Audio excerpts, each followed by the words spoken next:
Nauwi sa habulan at barilan sa pagitan ng mga pulis at dalawang suspect ang ikinasang buy-bust operation sa Barangay Holy Spirit sa Quezon City.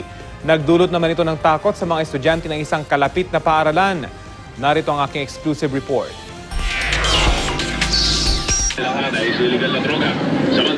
Nakabantay ang mga pulis sa magkabilang dulo ng kalsadang ito nang dumating kami. Isang suspect daw kasi mula sa isang buy-bust operation ang nakatakbo mula sa target ng bahay patungo sa katabing dikit-dikit ng mga kabahayan. Nasukol na raw ang suspect. Maya-maya pa, sunod-sunod na putok ang aming narinig.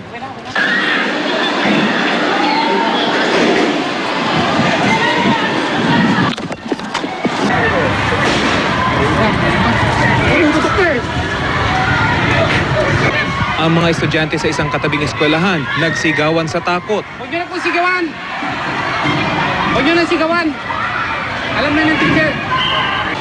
Kahit sarado ang gate ng Feliciano Belmonte Senior High School, nasa line of fire ng eskwelahan na wala pang 100 metro mula sa bahay kung saan na-corner ang suspect. Maya-maya pa, tila wala ng buhay na inilabas ng suspect at isinakay sa isang van para itakbo sa ospital. Kinilala lamang siya sa alias Nabao. Nung matapos po yung putukan dun sa unang bahay, nakatakbo po yung isa.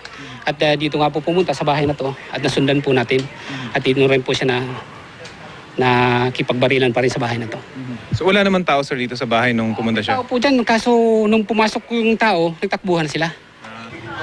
Ang isa pang suspect na unang nakipagbarilan sa mga pulis, naiwan sa unang bahay at wala na rin umanong buhay. Hinihintay na lang ang scene of the crime operative Sosoko para iproseso ang crime scene. Laking pasalamat na lang ng mga operatiba na may checkpoint malapit sa lugar ng buy-bust operation. Checkpoint natin kasi, kanina pa natin nailatag. Hiwalay kasi yung checkpoint natin, hiwalay din yung bypass natin dito. So, nagkataon lang sir Nagkataon. No? Pero hindi sir, malapit sa eskwelahan eh. Kung walang checkpoint doon, baka doon ba tumakbo yung ibang suspect? Pwede siguro po. Kahit wala ng panganib, maaga na rin pinalabas sa mga estudyante matapos ang insidente. Nanatili na rin ang checkpoint sa lugar.